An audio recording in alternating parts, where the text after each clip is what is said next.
অনেক রাতে স্ত্রীর দেহ সৎকার করে বাড়ি ফিরলেন ননীবাবু। 40 বছরের জীবনসঙ্গিনীকে এক মুঠো ছাই বানিয়ে গঙ্গার জলে ভাসিয়ে এসেছেন সত্য।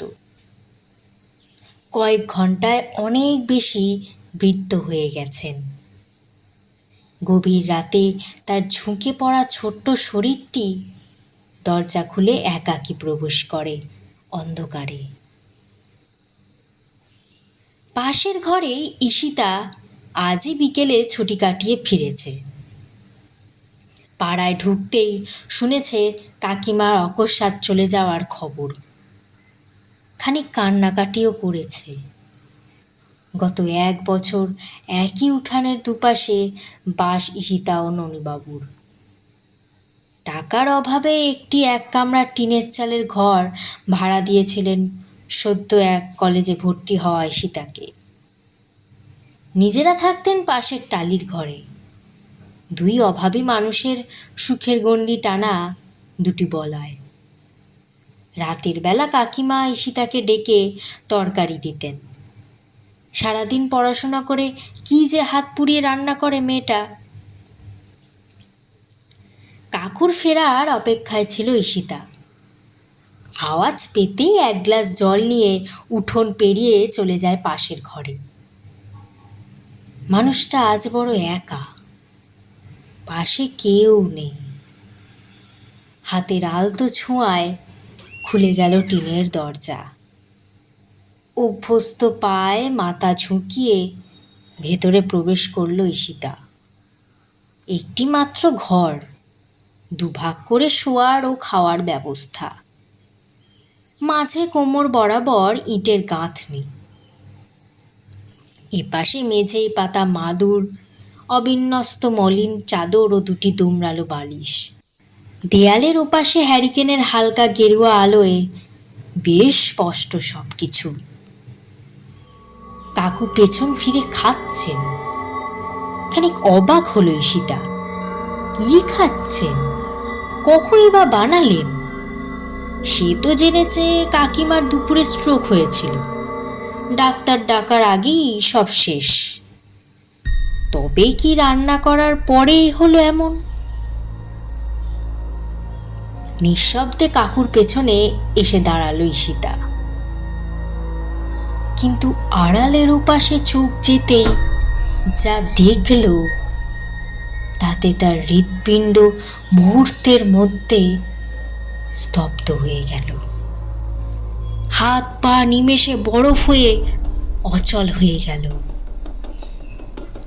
শুধু তার হাত থেকে খসে পড়া জলের গেলাসের আওয়াজের খানচুর হলো নৈশব্দ। কাকু পেছন ফিরে তৃপ্তি করে খাচ্ছেন, আর রোজকার মতোই কাকিমা সামনে বসে খাবার বাড়ছেন। হ্যারিকেনের আবছা আলোয় কাকিমার চেহারা স্পষ্ট।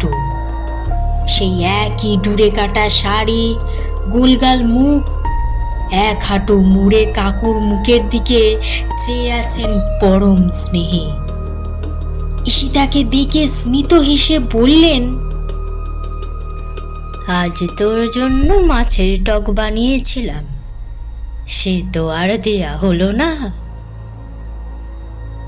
বাকরুদ্ধ ঈশিতা যেন অসার জড় পদার্থ। কাকুর দিকে চেয়ে কিছু যেন বলতে চাইল সে। আর মনের কথা বুঝেই ঈশিতার দিকে ঘুরে তাকালেন ননীবাবু। আস্তে আস্তে বললেন, কি বলতো, তোর কাকিমার আমি একদিনের জন্য কেউ কাউকে ছেড়ে থাকিনি, তাই ও ফিরে এলো। ভয় করিস না মা, ও তো তোর কাকিমাই। ঈশিতার শরীরে খানিক রক্ত সঞ্চালন হলো।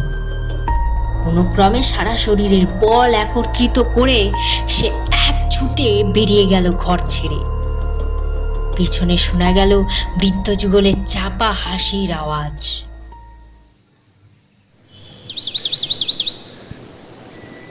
বেশ বেলার দিকে ঘুম ভাঙল ঈশিতার। মাথা তখনও লোহার মতো ভারী। সে ঘুমিয়েছে না অচৈতন্য হয়ে পড়েছিল নিজেও জানে না। ঘুম ভাঙল একটা শোরগোলে। বেরিয়ে দেখে পাড়ার 2-4 জন কর্তা জড়ো হয়েছে উঠানে। কী সব আলোচনা চলছে। ওরা যা জানালো তা এই রকম। কাল রাতে স্ত্রীর দেহ সৎকার করে ননীবাবু অনেকক্ষণ ঘাটে বসেছিলেন। তারপর জোয়ার এলে সেখান থেকেই নাকি তিনি নদীতে ঝাঁপ দেন। ওনার দেহ আজ সকালে উদ্ধার হয়েছে 15 কিলোমিটার দূরে। সৎকারের ব্যবস্থা করতে হবে। ঈশিতা আর দেরি করেনি ও ঘর ছাড়তে। শোনা যায় প্রায় রাতে নাকি ননীবাবুর টালির ঘরে